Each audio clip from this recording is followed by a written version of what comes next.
as Moho travels, come along and see the open road adventure and sweet simplicity.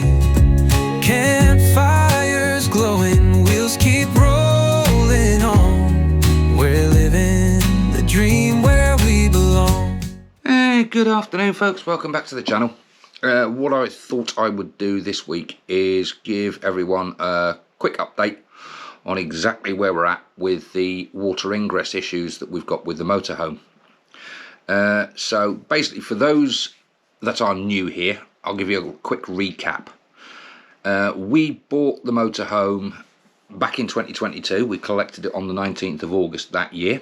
We had a water leak coming in through the corner behind the passenger seat when the van was about 14 months old.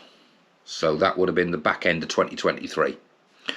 M&C took it in, they carried out a repair, resealing all round the outside and the inside of the area that was affected.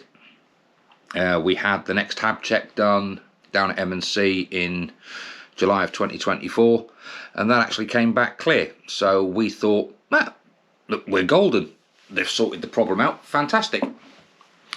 Until we took it down for this year's hab check, which we had done a couple of weeks ago. And they have picked up 99% damp all across the front end of the van. And on the way back from that trip down to Hull, when we were parked up at the Camper Air, we noticed water coming in from that corner yet again. So obviously the repair didn't work. What happened from there? Well, we got home, we had a good think about it. I did some research. Once our video came out about the damp, I posted it on the Rimor Facebook page, and I was quite shocked by the replies that I got, because we're not the only ones. I have a list now of a total of 11 vans, including ours, with leaks and damp issues and water ingress in exactly the same place that we've got. Now, that indicates totally to me that this is not an isolated incident and it's a manufacturing. Another interesting thing that came out of our conversations on Facebook with the other owners was that all of these vans, all 11 including ours, are 2021 and 2022 models. Now, anyone that was in the process of purchasing a motorhome back then, right after the pandemic, will remember that every man, Jack and his dog was out buying motorhomes. The demand for motorhomes was outstripping supply massively. There were long waits, the prices were going up.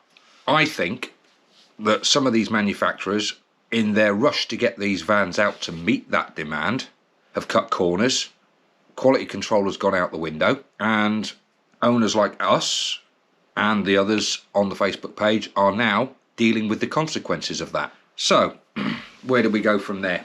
I emailed M&C, highlighted our concerns, and basically stated that I wouldn't be happy with a repair because the last one didn't work, and we stated that our preferred resolution would be that the van would be replaced. So we then waited to see what M&C came back with. Now, we got a email back from them. I'll just drag it up on the phone here. Basically, M&C have stated, well, thanks for our email. Unfortunately, motorhomes of all makes can suffer from water ingress issues. Yeah, okay, accept that, not a problem. Hence why they have specific water ingress warranties to cover for this.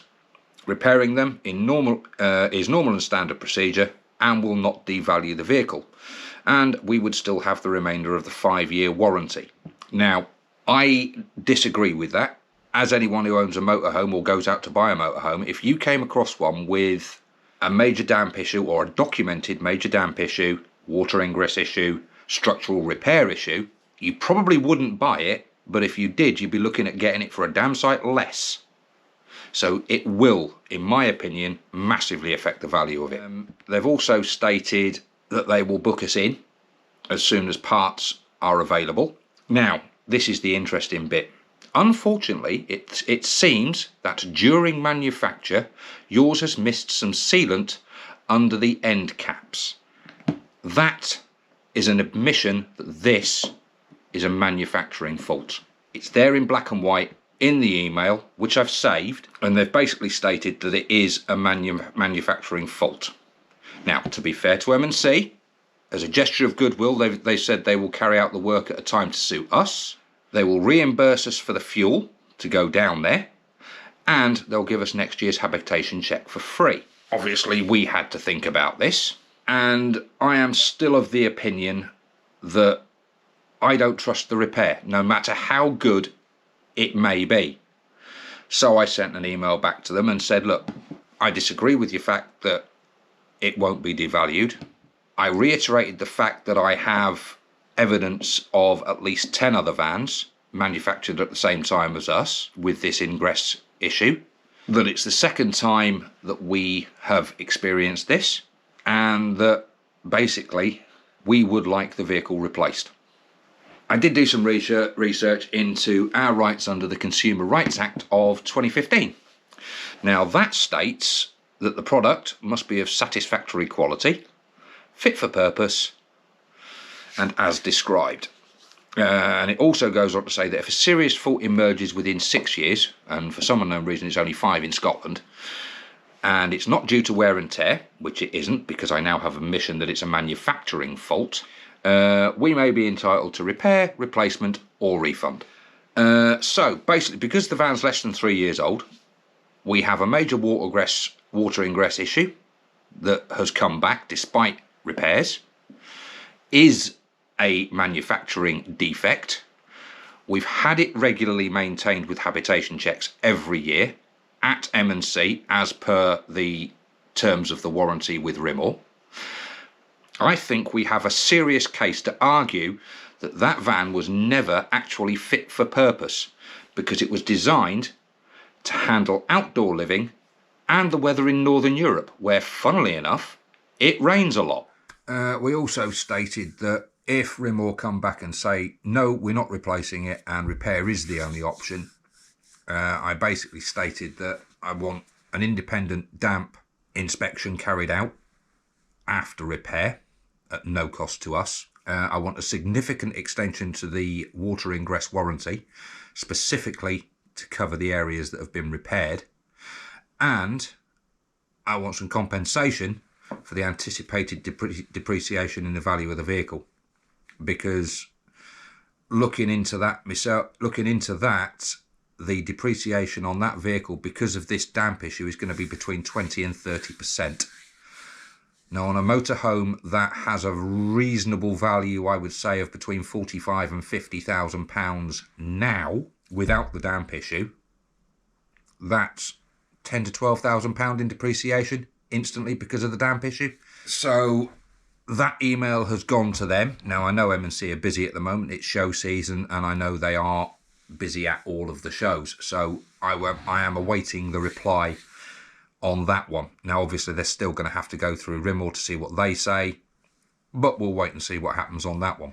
What I would be interested to hear from you guys is if any of you have a Rimor, have this issue with water ingress, specifically on the 2021 and 2022 models, and anyone else that's got a motorhome that's 21 or 22, have you had issues? Is this limited to Rimor, or are other manufacturers experiencing problems because they've had to turn motorhomes out quickly and things have been missed? Be very, very interested to hear that from you guys. If you've got any experience of this, please drop it in the comments below. We would love to hear about it. So, on that note, that basically updates where we are at with the motorhome at the moment. Another thing we'd like to know is, do you think we're being reasonable? I mean, we've never experienced anything like this. We've paid a lot of money for this motorhome, and I think this shouldn't be happening. So am I being reasonable in saying I want it replacing? Again, please drop your comments down below. Let us know. So, time to wrap this one up. Don't forget to subscribe to the channel if you want to know what's going on further down the line with this and where we get with it. Drop us a comment down below for any of the points that I've mentioned earlier. and we'll pick you guys up on the next one. Bye.